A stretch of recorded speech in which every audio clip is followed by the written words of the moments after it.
Olá pessoal, tudo bem? O Mais Saúde já está no ar comigo, Isabela Sanches. Esse programa que foi dedicado para você, para cuidar da sua família, da sua saúde, do jeito que as coisas acontecem aí dentro da sua casa. Agora eu quero te fazer uma pergunta pessoal mesmo. Você por acaso conhece alguém que já tentou emagrecer ou tem aquele problema pessoal mesmo com a balança? Pois é, o assunto de hoje é sério. Nós vamos falar sobre obesidade, um problema de saúde que vai muito mais além da estética. E para a gente falar desse assunto tão importante, a gente recebe a doutora Mariana Mota. Seja bem-vinda, doutora. Muito obrigada, boa noite. Muito obrigada pelo convite para a gente falar de um tema tão especial, né? Isso mesmo, doutora. Como eu disse, né, a obesidade, ela é uma doença e muitas vezes na rotina, no mundo que nós estamos vivendo, eu percebo, né, que ainda tem muito esse preconceito de ver que ela é realmente uma doença séria. Como que você enxerga esse cenário?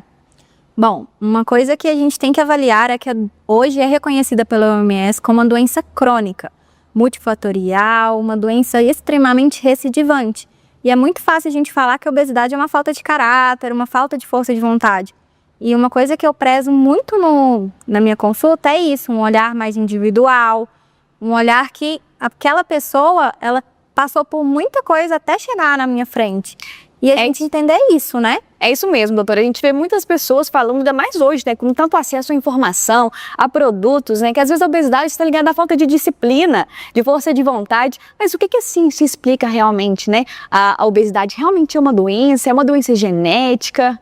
Bom, como tem origem multifatorial, basicamente, quando a gente fala disso, a gente tem um acúmulo de gordura por conta de excesso de calorias ingeridas. Então, é onde que a gente vê. O paciente tem fenótipos alimentares, o que ele comeu.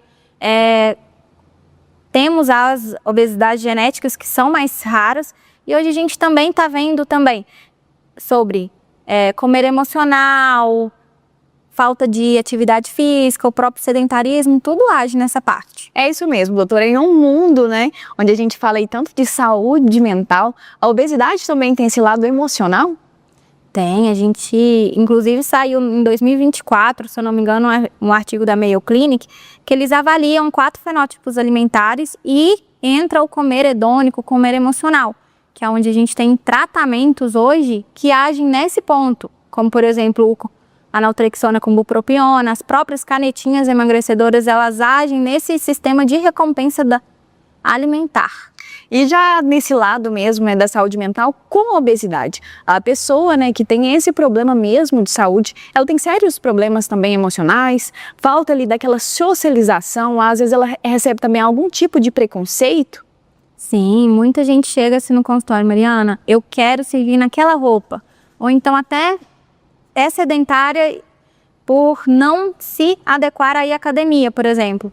Não se sente bem naquele lugar, deixa de ir a festas porque não se viu roupa e cabe a gente ajudar elas, né? E você percebe que às vezes a pessoa, ela acaba o tratamento ali no início, não dá, né, uma sequência por querer esse resultado tão logo ali no início, começa mesmo a ter uma alimentação mais saudável, vai na academia, mas não está se sentindo bem, tem aquele preconceito, então realmente ela desiste aí desse processo?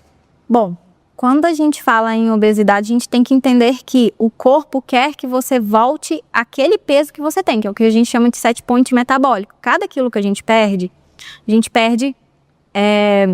nossa fome aumenta em 100 calorias e o nosso metabolismo diminui em 30. Então, a gente tem esse déficit por quilo de 130, que é onde que a gente chega no platô de peso.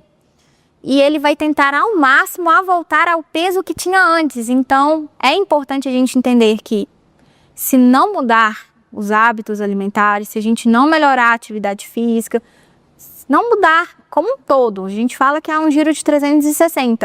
O paciente vai voltar ao peso, ele vai ter até pior, porque a gente perde músculo e perde gordura. Quando reganha, a gente reganha massa gorda, que diminui muito a taxa metabólica basal, a gente perde muito. Muito, muito, muito. Doutora Mariana, então acho que eu esqueci de fazer uma pergunta principal. Já que a gente está falando de obesidade, como que a gente define, né? O que a ciência explica do que seria uma pessoa obesa? Já que a gente também está no mundo, né, onde a gente fala muito de pressão estética, a distorção da própria imagem mesmo, né? Que principalmente as mulheres têm essa pressão dentro de si. O que é considerado uma pessoa obesa? Bom, A gente tem os critérios da OMS que, basicamente, pelo índice de massa corporal, que a gente avalia o peso e a altura, em que sobrepeso é igual IMC entre 25 e 30, obesidade grau 1 entre 30 e 35, obesidade grau 2 entre 35 e 40 e grau 3 acima de 40. Mas hoje a gente também tem várias classificações, que isso a gente vai fazendo ao consultório, dados fatores de risco, tudo que está acontecendo, que é o significado de obesidade clínica e pré-clínica, que clínica é quando o paciente já tem aquelas consequências secundárias da obesidade. Isso é coisa recente publicada.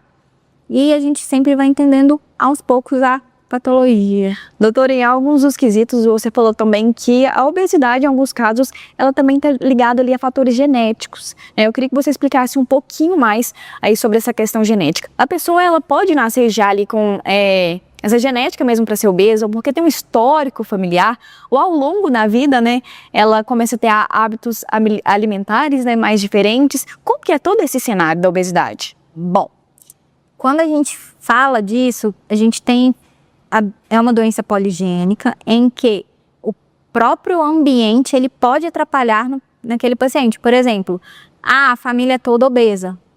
Depende também, esse paciente, essa criança, ela nasceu já um feto GIG, que a gente fala, grande para a idade gestacional. A mãe teve diabetes gestacional. Isso tudo são fatores predisponentes que atrapalham, que viram que são fatores de risco para a obesidade na vida adulta. Quando a gente fala de fator genético, por exemplo, é muito mais a questão ele tem alguns genes e que o ambiente ele causa essa doença, ele piora a doença. Isso é muito mais epigenética, porque quando a gente fala na obesidade monogênica, que que tem mesmo um gene causando aquela doença, são obesidades extremamente graves, são bem menos raras. É muito mais o ambiente hoje associado. E falando em ambiente, em sociedade, né, você que tem propriedade para falar do assunto, como que você enxerga que nós, como sociedade, ainda enxergamos, né, o cenário da pessoa obesa? Você acha que ainda tem esse cenário mesmo de preconceito? Existe um tabu ainda em cima sobre esse assunto que a gente estava comentando ali no início, antes mesmo do programa começar, né, sobre que é um tema que é interessante, mas muitas pessoas ainda têm esse receio de falar. Pessoas têm curiosidade, mas têm medo às vezes de falar. Será que eu posso falar esse termo? Como que é esse cenário para você? Bom, principalmente eu acho que a pessoa obesa, ela é muito estigmatizada, ela é uma pessoa, ela sempre é dada como preguiçosa, como é uma pessoa que não tem vontade e que chegou lá porque quis, e muitas vezes não é. A gente não sabe o que aquela pessoa passou, a gente tem que entender um contexto de vida, entendeu? E a gente vê que hoje a gente tem muito mais fácil, é muito mais fácil eu ir num supermercado e comprar alimentos ultraprocessados que até então estão muito mais baratos do que ir fazer uma feira. Hoje está muito mais caro, então atrapalha também, o ambiente não facilita. E os próprios pacientes se enxergam que às vezes não tem saída, já sofreram muito preconceito, já vêm muito traumatizados, eu acho que essa é a palavra. Doutora, e já que a gente está falando, né, da doença, eu quero saber do mais importante, do que mais tem significado, na verdade. E o tratamento para a obesidade, ele existe? Existe, e hoje eu falo que a gente está vivendo a época de ouro, né?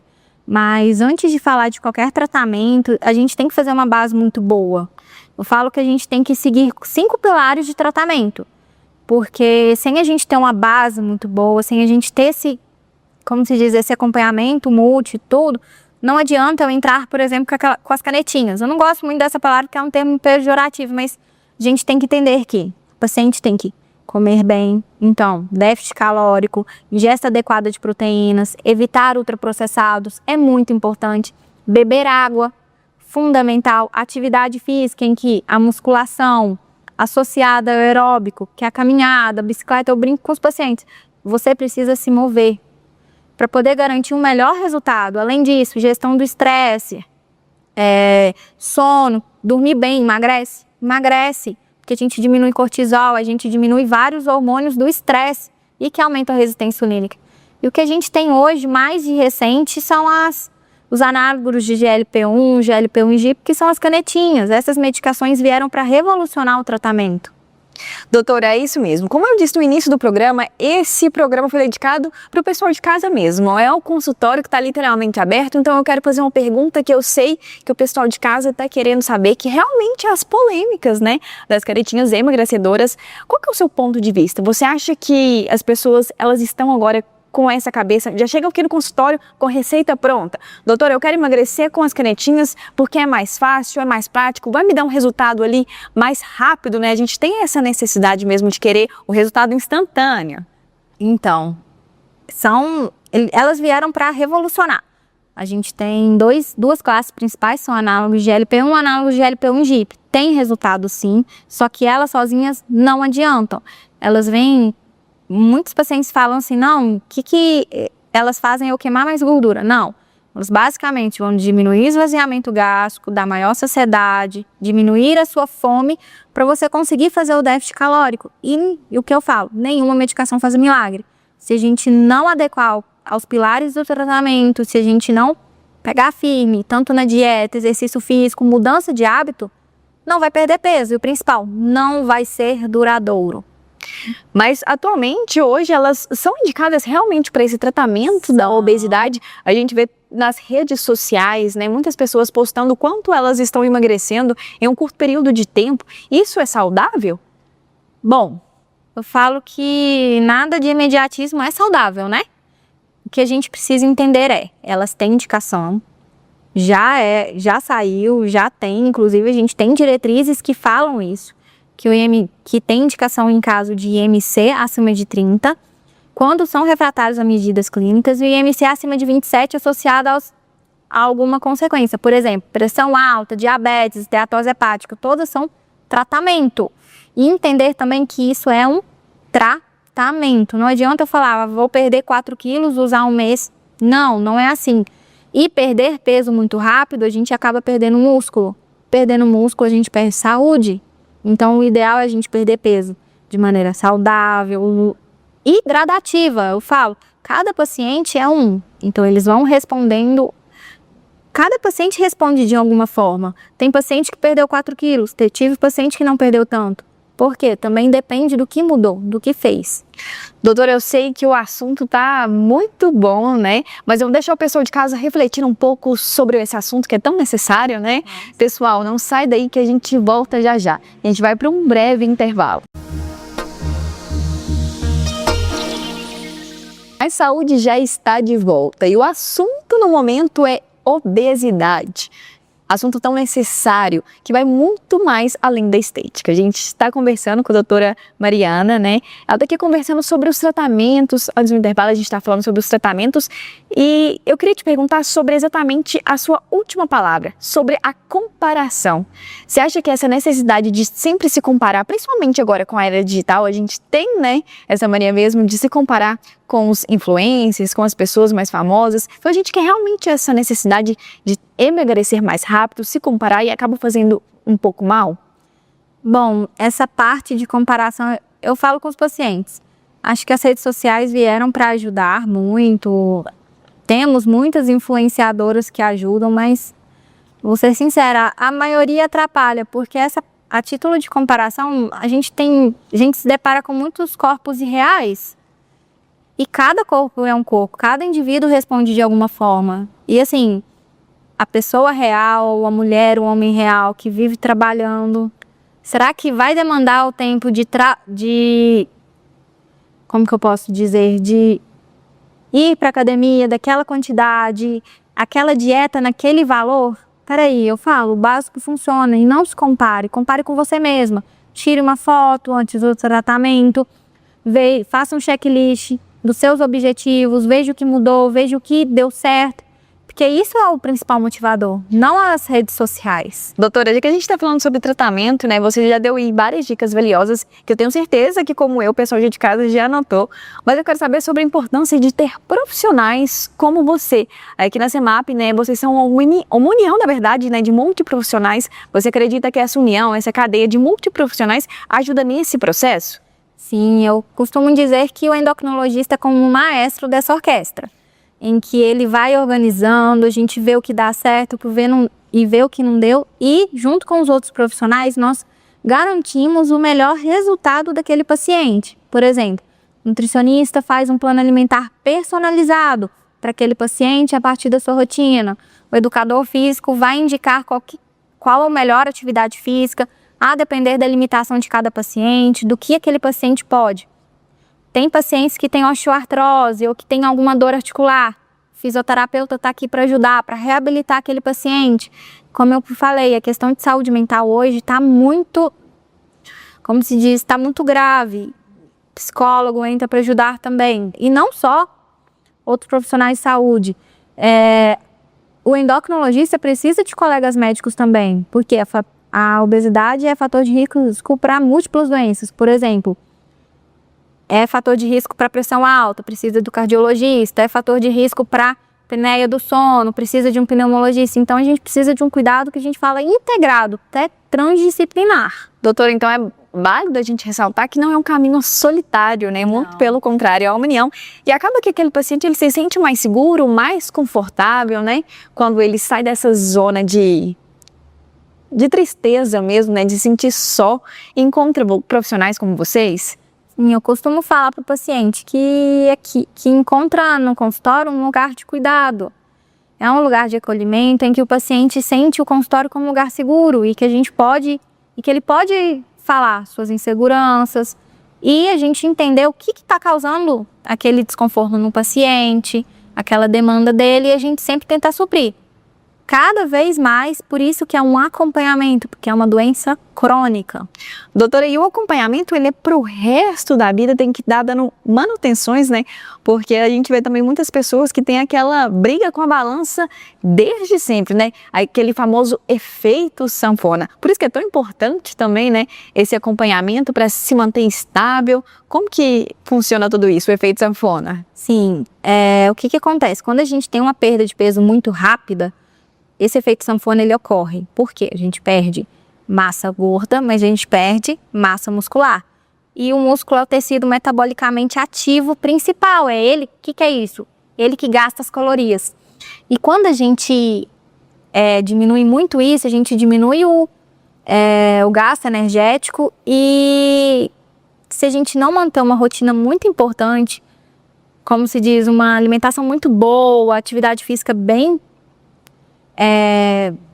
tudo muito bem estabelecido, se a gente voltar ao que era, a mesma coisa de uma pressão alta, por exemplo, volta. E aí o que a gente ganha? A gente ganha gordura, então piora colesterol, piora a pressão, piora a gordura no fígado, piora saúde mental, piora tudo. É isso mesmo, doutora. Já que a gente está falando de tratamento, né? A obesidade, se ela não tratada, ela pode gerar outros problemas aí de saúde. A gente falou um pouquinho da saúde mental, né? Da questão da solidão, do isolamento social devido ao preconceito que a pessoa recebe, mas existem outros problemas de saúde que está relacionado aí à obesidade? Muitos. A gente tem predisposição a 13 tipos diferentes de câncer. Nós temos aumento pressórico, nós temos risco de esteatose hepática, apneia obstrutiva do sono, piora de colesterol, aumento de risco cardiovascular, infarto, AVC. A gente tem vários fatores de riscos em que a obesidade está presente. Até uma coisa que é importante, por exemplo, testosterona baixa. A obesidade é o risco também de hipogonadismo, alteração menstrual em mulheres. Então, assim, é uma série de alterações metabólicas. E quando a pessoa está realmente nesse tratamento, existe uma chavinha mesmo que precisa mudar dentro da cabecinha do paciente? Eu acho que também da família é importante, né, ter esse papel, esse apoio da família. E não seria um tratamento, mas sim uma mudança de vida? O hábito vem de casa, né? Então, não adianta um paciente chegar e falar, vou mudar, mas mora com a família simplesmente não mudou. Qual a motivação que esse paciente vai ter? Então, acaba que é um tratamento da família. É um tratamento que a gente precisa tratar todo mundo. E a paciente precisa entender também que não é de um dia para o outro. A gente tem que ter calma. E cada vitória deve ser comemorada. Doutora, aproveitando a oportunidade então, já que você falou de vitória, né? Conta pra gente. Já teve algum paciente, alguma história em que você viu uma evolução, não só do paciente, mas da família, que você pensou assim, realmente deu certo, realmente foi ali uma vida salva, que tocou seu coração, que foi um processo assim um pouco doloroso, mas que deu resultado? Nós temos muitas histórias, e assim, cada dia acho que tem história que conta mais pra gente. Eu lembro de uma pacientinha que chegou pra mim e falou: Mariana, eu sempre fui obesa, desde quando eu era criança, mas eu queria servir no vestido pro casamento da minha irmã. Aí a gente conversou e ela veio com o tempo, a gente conversou muito e eu falei: olha, você vai mudar, você precisa mudar hábitos. E aí acabou que um mês antes do casamento da irmã dela, ela falou: Mariana, o vestido tá largo. Ela teve que apertar o vestido e assim, foi muito marcante pra mim, porque ela sempre sofreu bullying. Hoje ela tava radiante, ela até depois me mandou foto, nossa, ela ficou tão linda. É isso mesmo. Para nós mulheres, né, doutora, a gente sabe que a gente se olhar no espelho, vestir aquela roupa, cair bem, tudo muda, né? E você acredita também que nesse processo aí do emagrecimento, do tratamento com obesidade, para as mulheres mesmo, de mulher para mulher agora, a questão da autoestima também tem muito a ver ali com a questão da saúde mental, com a obesidade, com a vida social dela em si? Sim, e chegam pacientes e falam: Mariana, eu quero me sentir bonita, mas o que eu já falo, você já é. O que a gente vai fazer é melhorar sua vida, sua qualidade de vida, para você se permitir fazer mais coisas. Então, uma das coisas que eu falo até para paciente fazer: separa aquela roupa que você sempre quis vestir, sempre quis que se visse, e tira foto. E cada vez ela: Mariana, serviu aquela roupa. É cada vitória que a gente fica tão feliz, mas tão feliz.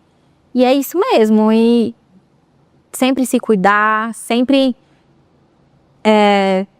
maquiar, cuidar do cabelo. Isso faz parte também do tratamento, né? A mulher não, né? O paciente vai recuperando aquela autoconfiança, aquela autoestima que é tão importante. A gente começou falando ali no início do programa que a obesidade, ela não é estética, ela é saúde. Você acredita que muitas pessoas enxergam a obesidade, né, ainda com esse problema da estética, com algo social mesmo, que, como eu disse, né, é saúde? Sim, enxergam muito, principalmente por conta das redes sociais. Eles falam: eu quero ter o corpo daquela pessoa. E muitas vezes é algo irreal, a gente tem que entender isso. Então, a pressão estética hoje está surreal, principalmente porque todo mundo fala: usei a medicação um mês, perdi peso. Opa, não é bem assim. Entender isso é o principal. E muitas vezes o paciente já vem armado falando: Mariana, eu quero usar isso. Mas será que aquela medicação é para ela? Será que ela tem indicação? É isso mesmo, doutora. Muitas pessoas, a gente falou um pouco das canetinhas, né, que é o que tá super em alta, que o pessoal de casa aí tá mesmo querendo fazer, mas existem outros medicamentos, né, existem alguns comprimidos também, que são bem famosos, e as pessoas, elas chegam já realmente com essa receita. Existe, né, essa receita mesmo para o paciente, você receita algum tipo de medicamento, precisa fazer uma bateria de exames ainda, cada um tem o seu perfil, como que funciona? Tem. Por exemplo, sempre antes de iniciar a medicação, a gente deve avaliar: o paciente tem indicação? Qual a intensidade do tratamento? Porque hoje a gente tem várias canetinhas, cada uma com sua potência. Exemplo, o paciente precisa perder mais peso ou a gente precisa entrar com uma medicação mais potente. Mas hoje a gente tem Hoje, até antes das canetinhas, o que a gente tinha era comprimido. Então, a gente tinha sibutramina, que era uma medicação que diminuía o apetite. Só que ela também tem seus pormenores. A gente tem o Orlistat, que diminui a absorção de gordura no intestino. E assim, só que elas não são tão potentes. Só que tem indicação. Cada perfil, por exemplo, a gente tem aquele paciente que come em volume. Tem aquele paciente que sente fome mais rápido, tem aquele paciente que queima pouco, tem aquele paciente que come emocional. Então, cada medicação vai se adequando. E não só a medicação, o hábito daquela pessoa também tem que indicar. Então, aonde entra a questão da alimentação. Cada alimentação, por exemplo, cada paciente tem um perfil alimentar, que é onde entra o plano personalizado, a importância também. É isso mesmo, doutora. Eu vejo muitas pessoas também, né, copiando dietas. Existe, né, porque meu amigo, a minha mãe emagreceu, então eu vou emagrecer também. Mas, na verdade, existe uma dieta, né, indicada para cada tipo de organismo, para cada tipo de pessoa? Como que eu posso explicar? O que perde peso é igual a déficit calórico. Os estudos mostraram isso. Nós temos vários tipos de dieta, cada dieta mexe numa composição de cada nutriente, mas o que a gente vê é que não há um padronizado. Não adianta eu falar, olha, vai fazer essa dieta só com muita proteína, sem nada de carboidrato, ou então você vai fazer um jejum intermitente. Os estudos mostraram que não, que o que perde peso é o déficit calórico. Mas espera aí, cada uma funciona. Pode ser que essa pessoa funcione com jejum, pode ser que essa pessoa funcione com uma dieta que a gente chama de low carb. E pode ser também que, espera aí, os exames dessa paciente permitem isso. Então a gente tem que entender isso. Então antes de qualquer avaliação, a gente iniciar a medicação, a gente precisa dos exames para a gente entender se eu também preciso associar alguma outra medicação. Isso é muito importante. Doutor, e para quem está nos assistindo, né, de casa, é o consultório do pessoal mesmo, que está aí querendo realmente mudar de hábitos alimentares, mudar de qualidade de vida, está com vontade de realmente emagrecer. Eu queria que você desse um conselho, como você já deu alguns, né, para dar esse start, que acredito que muitas pessoas têm essa vontade, mas às vezes falta aquela iniciativa, né? O começar é o mais difícil. Eu gostaria que você desse realmente, né, aquele conselho de médica que a gente tanto gosta. Bom, eu acho que o principal é marque o dia, marque o horário, marque o momento e onde você vai começar. Eu falo com os pacientes que a gente tem um dia D de iniciar a atividade física, é o dia D da dieta, é o dia D de mudança de hábito. E coloque no papel o que você quer mudar e começa dando check a cada mês, porque cada vitória ela é tão boa e deixa a gente tão motivado, então eu acho que isso é o principal. É isso mesmo, pessoal de casa. Dicas valiosas que eu tenho certeza que você anotou, assim como eu. Doutora Mariana, muito obrigada pela sua participação. Foi um prazer enorme receber você. Espero que você volte mais vezes. Muito obrigada, pode contar comigo. Pessoal, a gente vai para um breve intervalo, mas não sai que a gente volta já já com mais informação e mais saúde.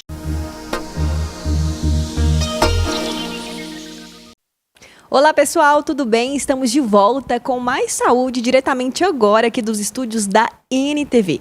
Esse programa que foi criado e dedicado para cuidar de você, da sua família, dos seus amigos e do jeito que as coisas acontecem mesmo dentro da sua casa, da sua rotina. Então se prepara, já pega o telefone e se você tem alguma dúvida, participe, porque você já sabe, né? O nosso consultório está oficialmente aberto. E o nosso telefone WhatsApp está aí na telinha, que é o 349 9947 4515. Gente, e agora o assunto está muito interessante e muito importante. Hoje nós vamos falar sobre um tema muito atual e que tem gerado muitas dúvidas entre trabalhadores e empresários, as mudanças da lei NR1, que acredito que todo mundo tenha ouvido falar ou visto aí na internet, né? A gente vai explicar um pouquinho sobre essa lei, as diretrizes e, principalmente, o mais importante, a saúde mental no local de trabalho.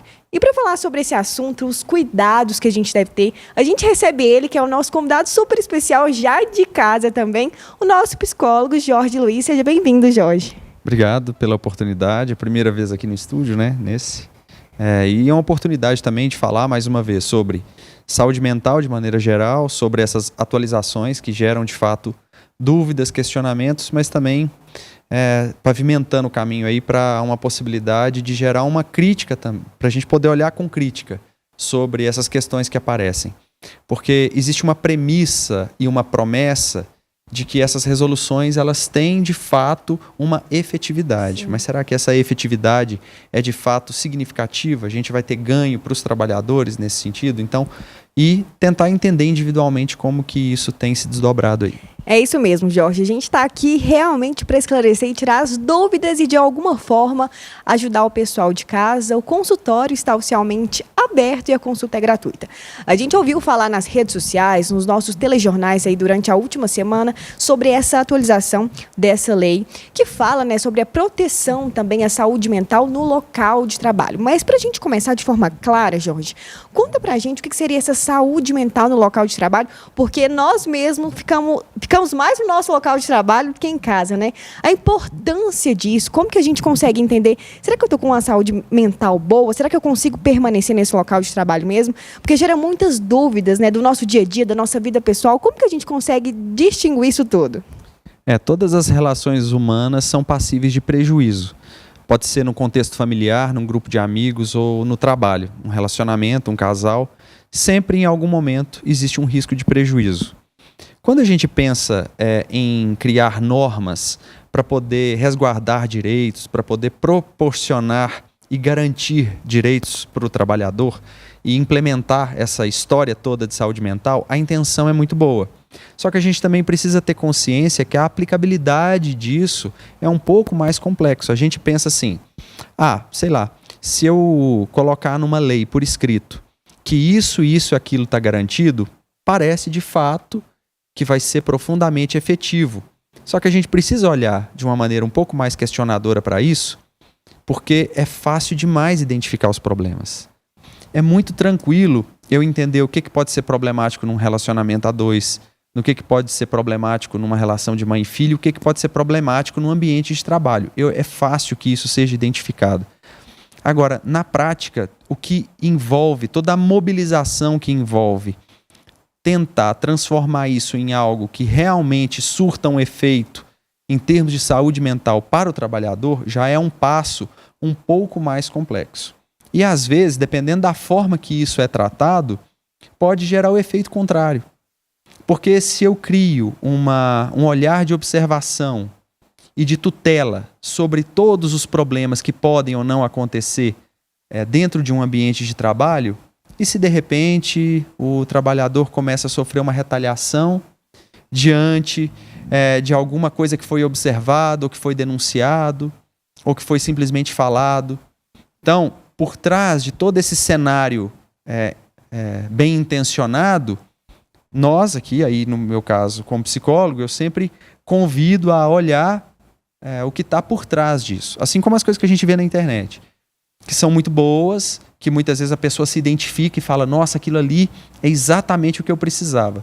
Mas será que na prática mesmo, aquilo que está sendo prometido, aquela possibilidade de implementação é de fato algo que vai ter um significado e uma função prática na minha vida? Então, tá aí. Jorge, quando a gente fala da saúde mental no local de trabalho, ainda mais hoje em dia com essa correria que a gente tem no nosso dia a dia, eu falo por mim mesma, a gente liga o nosso modo automático e só vai indo, vai vivendo, né? A gente está acostumado com aquela rotina, com aquele trabalho, então a gente vai realmente ali realizando e fazendo o que precisa ser feito. Mas nós, enquanto trabalhadores e para quem está nos assistindo também, como que a gente consegue perceber que tem algo de errado, algo que não está bem ali e que a gente precisa mesmo procurar um profissional como você, procurar ajuda? Tirar essas dúvidas com um profissional, ela tem um valor muito significativo, porque você vai poder estar diante do que pode ser feito. Porém, qual é a barreira que a gente encontra hoje? A situação econômica do país é um problema. As pessoas não têm muita opção de escolha no trabalho. Então, o que acontece? Elas vão se sacrificar profundamente naquele ambiente. Muitas vezes, as pessoas vão se sujeitar a contextos profundamente ou abusivos ou problemáticos para se manterem naquele modo de sobrevivência. Então, imagina, se eu precisar fazer uma grande mudança na minha vida, eu vou precisar de energia, eu vou ter que assumir uma série de riscos. E muitas vezes o que tem acontecido, a pessoa procura o profissional não para encontrar forças para promover mudanças e buscar outras coisas. É simplesmente assim, eu não posso adoecer porque eu não posso ficar sem o meu trabalho. Eu não posso me dar ao luxo de pegar um atestado porque isso vai me colocar em risco ali na frente, porque eu preciso funcionar. É como se fosse o seguinte, é colocar o óleo na engrenagem para aquilo ali continuar funcionando. A gente precisa olhar com realismo, né? Porque a gente falar sobre saúde mental, sobre autocuidado, tudo isso é muito fácil de ser falado. A gente fazer um poema aqui sobre saúde mental, cuide de você, faça um exercício, acorde mais cedo, se alimente bem, não sei o quê. Tudo isso é muito importante, mas como não olhar com realismo para a situação atual, a situação econômica, onde as pessoas não podem se dar ao luxo de simplesmente dizer, o meu trabalho não está legal, estou passando por situações que eu não concordo, que abusam da minha estrutura como ser humano, e agora eu acho que eu preciso sonhar e buscar novas coisas. E não é isso, essa não é a realidade nossa. Né? Jorge, você acredita que essa situação também seja algo que foi nos ensinado, uma questão cultural mesmo, de que a gente precisa ficar, que a gente precisa suportar aquele tipo de situação, como você disse, né? Se a gente pegar um atestado, nós vamos ser julgados. Se a gente for procurar um psicólogo, ainda é visto, né, como pessoas doidas, ainda mal vistas, né? Não levado como algo sério também. O que a gente pode fazer para realmente mudar essa mentalidade e entender que a saúde mental ela também está ligada à nossa saúde física, né? Sem dúvida, e eu acho que uns acabam sofrendo pelos outros. Porque, de fato, enquanto tem alguns, que é os que mais tendem a adoecer, que se cobram demais, que vão trabalhar doentes, que vão trabalhar com febre, que vão trabalhar com dores, que se recusam a pegar atestado, que se cobram em demasiado, que junta a cobrança do patrão com a cobrança interna, que foram educados dentro daquele sistema hiperresponsável. Eu não posso falhar, não posso fraquejar, eu não posso ser pouco tolerante. Existe essa parcela, essa cota parte de pessoas, mas também existem os outros que se valem dos direitos, que se valem dos atestados para poder encostar, para poder faltar do trabalho. Então acaba que um paga pelo mau comportamento do outro. Eu sempre gosto de fazer esse paralelo porque nós temos vários perfis. Da mesma forma que é uma falha no ambiente empresarial, a gente achar que implementar regrinhas de saúde que vai funcionar para todo mundo. A maior dificuldade é conseguir individualizar as coisas.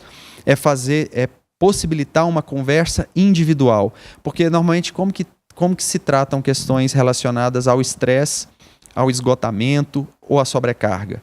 É juntar o grupo, falar o que tem que fazer e o que não tem que fazer, criar ambientes ali que parecem que são de acolhimento, ou uma conversa superficial, ou uma dinâmica de grupo, ou uma fala motivacional, um gestor que passa um final de semana fazendo um curso qualquer e volta achando que pronto, eu já sei o suficiente. Não, vamos ser mais humildes de entender o seguinte: eu não sei de fato o que eu tenho de pronto, de protocolar, que é só eu jogar na cabeça de alguém que vai ser o suficiente. Não será o suficiente. Se eu entender que o processo é de fato desafiador, talvez eu olhe para a dificuldade com um pouco mais de naturalidade. Jorge, quando a gente fala também de saúde mental no local de trabalho, como eu disse, a maioria dos trabalhadores, como eu, como você também, né? A gente passa a maior parte do nosso dia, da nossa vida ali no local de trabalho, convivendo com aquelas demandas, convivendo com aqueles colegas. E como isso tudo, se não vai bem, pode interferir na nossa vida pessoal, interfere na nossa vida dentro de casa, interfere na vida que a gente tem conosco mesmo. Isso é muito sério. E vai interferir. A questão não é não interferir, é se vai interferir, o que eu posso fazer para conseguir lidar com isso? Se eu sei que vai ser um prejuízo, se eu sei que o trabalho em algum momento vai me desgastar, vai exigir de mim uma força e uma capacidade que eu não tenho, o que será que pode ser feito na minha vida individual para que a minha relação com esses desafios e essas dificuldades sejam melhores? Fala no seguinte aspecto: qual que é a nossa tendência? A partir do momento que eu sinto que eu estou sobrecarregado, eu vou me desobrigar de fazer qualquer outra coisa produtiva fora do meu trabalho. Então, já estou cansado demais para você me sugerir que eu faça algo que vai ser bom para mim. Como é que depois de um dia extremamente desgastante eu ainda vou lá treinar? Como que depois de um dia extremamente desgastante eu não vou comer de forma desregrada? É um direito que eu tenho. Olha o estado emocional que eu tô. Olha o tanto de renúncia que eu faço. Olha como o trabalho exige de mim.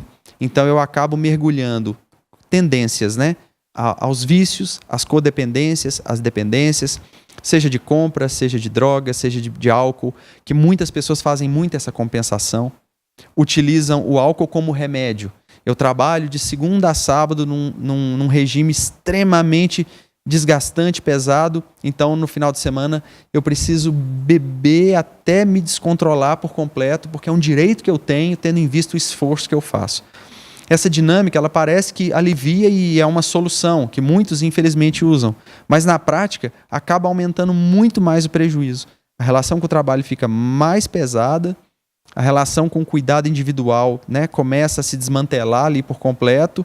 Então, assim, infelizmente, dentro de um contexto sacrificante, às vezes você vai precisar fazer mais sacrifícios para que você lide melhor com aquelas dificuldades que você já sabe que não tem como fazer escolhas diferentes a princípio. Pessoal, para você que está nos acompanhando, está passando por essa situação, já passou, tem alguma dúvida? Aproveita aí esse momento e manda sua mensagem. O Jorge está aqui realmente para tirar suas dúvidas. Nós estamos aqui sempre para te ajudar. O nosso telefone está aí na telinha, que é o 349-9947-4515. Nós vamos por um breve intervalo, mas nós já voltamos já já.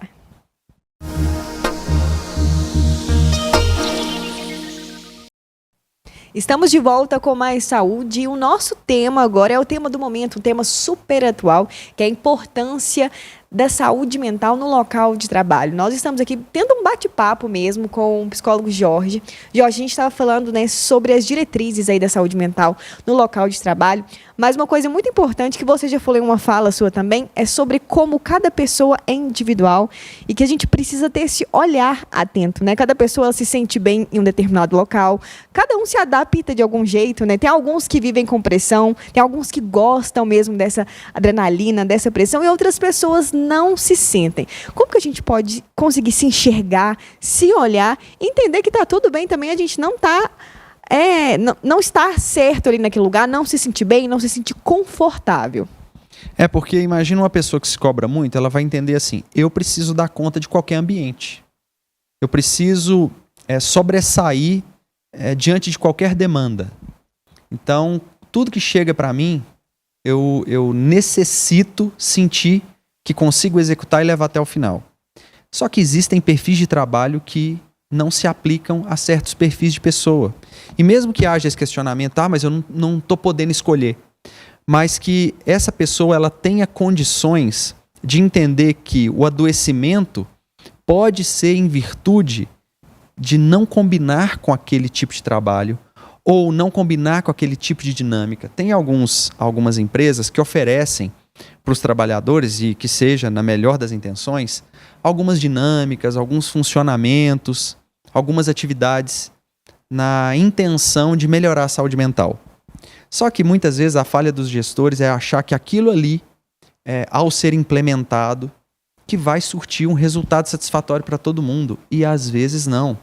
Às vezes aquilo que é proposto não se aplica, não combina com alguém. Alguém pode olhar aquele funcionamento, vou falar até da minha área, vem um psicólogo e propõe uma dinâmica de grupo, numa CIPA, por exemplo.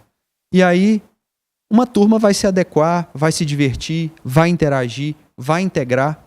E muitas vezes o gestor quer que aquela pessoa ali que não gosta daquilo participe na marra, faça parte, colabore, combine com aquilo. Mas aí, isso fere de algum modo a individualidade. O meu questionamento não dá para a gente achar que umas normas, ou que diretrizes, ou que meios de tentar promover essa saúde mental são blindados e que têm uma eficácia plena e absoluta. Não, sem esse olhar crítico para tudo, até o conteúdo que a gente vê na internet, onde as pessoas olham o conteúdo e falam, pronto, sou eu, falou de mim. Não, peraí, olha com crítica primeiro para o que está sendo falado, para o que está sendo proposto, até para você se relacionar melhor.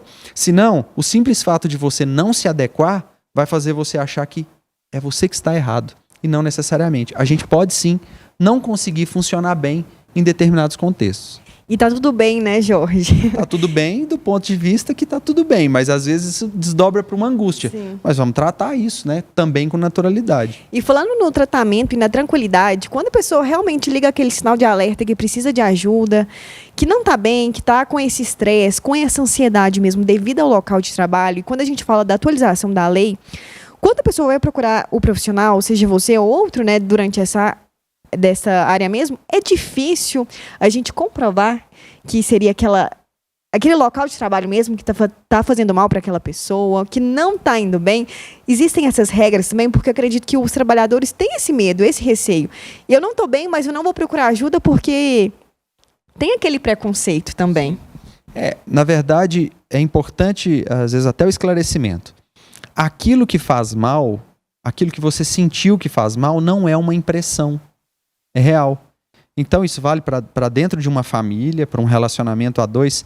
Se um comportamento ou se uma relação te gerou a sensação de um prejuízo, ou que aquilo ali está te colocando num limite, no absurdo do desgaste que está insuportável, você pode até tentar relativizar, conversar com outras pessoas e falar: ah, mas será que é para tanto? Será que a minha tolerância não está baixa, não? Será que eu não tinha que aguentar mais um pouco?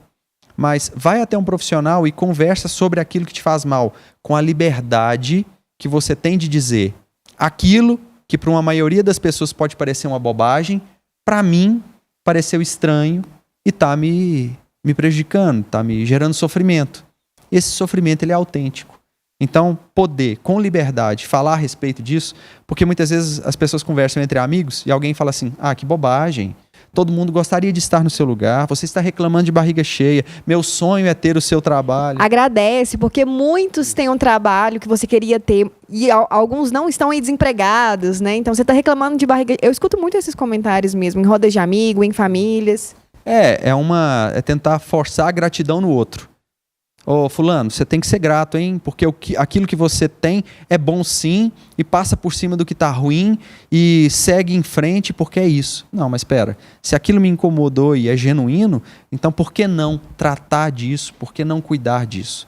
Eu acho que a saúde mental ela começa bem pela individualidade. As normas, elas são uma tentativa de implementar coisas boas, mas o meu trabalho individual ainda vai ser o que vai fazer realmente, de fato, a grande diferença. Jorge, quando a gente fala de saúde mental também no local de trabalho, tem o burnout, né? Que é a síndrome aí que a gente conhece, esse nome que é essa palavra tão pequenininha, mas que viralizou nas redes sociais também, né? Conta pra gente o que seria esse burnout. Está ligado mesmo ao ambiente de trabalho, essa ansiedade, esse estresse? Sim, e é bom ressaltar aquele ponto anterior. As pessoas que têm mais tendência a desenvolver são aquelas que já se cobram em demasiado, independentemente da cobrança que elas encontram ali naquele ambiente. Então, esse esgotamento, essa sensação de que você está sendo colocado no seu limite, ou diante da demanda de trabalho, você já sofre com uma antecipação demasiada sobre aquilo que vai chegar até você, isso já apresenta um indício de que um burnout está ali rondando. Só que aí é onde está a questão. A maioria das pessoas hoje não está tendo muita escolha e dizendo: eu preciso de um medicamento para eu poder anestesiar o meu estresse, porque eu não posso simplesmente me dar o luxo de não trabalhar.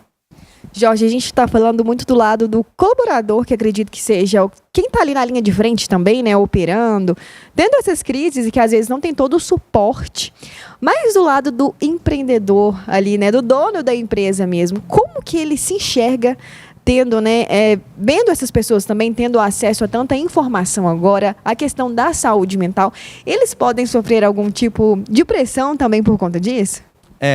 Eu acho que vai ficando cada vez mais raro que uma pessoa que vá subindo de cargo ou vá ganhando status de chefe, gestor, gerência, CEO, à medida que a pessoa vai subindo, ela corre o risco de começar a perder a autocrítica, de dizer assim: mas se eu estou subindo de cargo, aquilo que eu penso, que eu faço, que eu executo, que eu ordeno é certo. Essa incapacidade de julgar melhor o próprio funcionamento pode sim prejudicar todo o grupo. Porque a gente pensa assim: mas se o cara está lá em cima, tudo que ele fala, ele sabe o que ele está falando. Mas nós somos falhos independentemente do degrau em que a gente está.